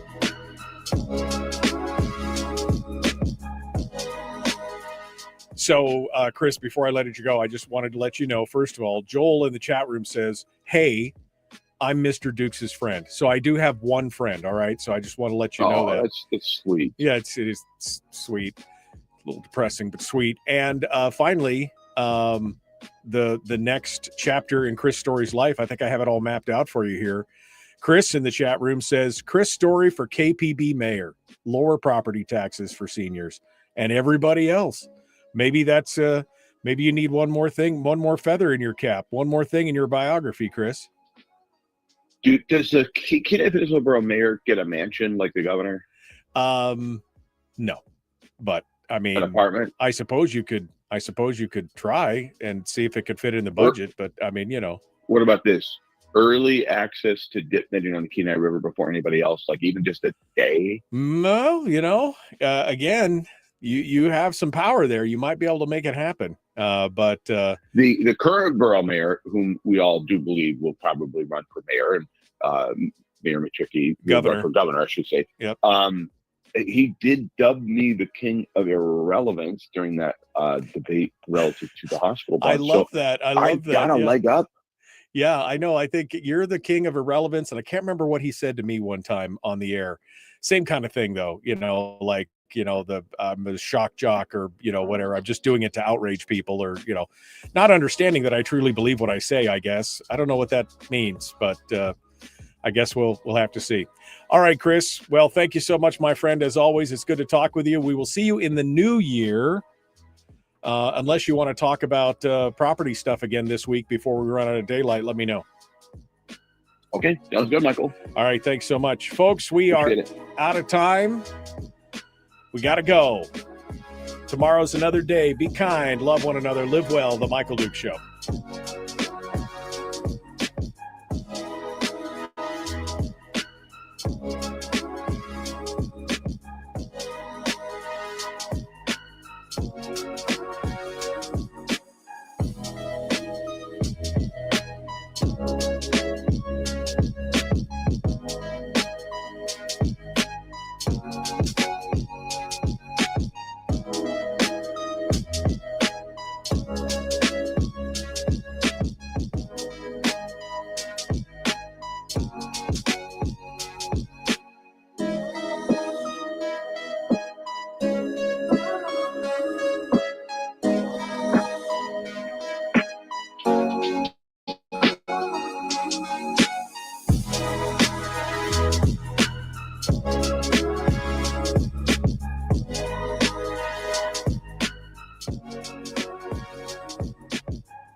We've shed our terrestrial radio skin, and now we are slimy lizard internet people.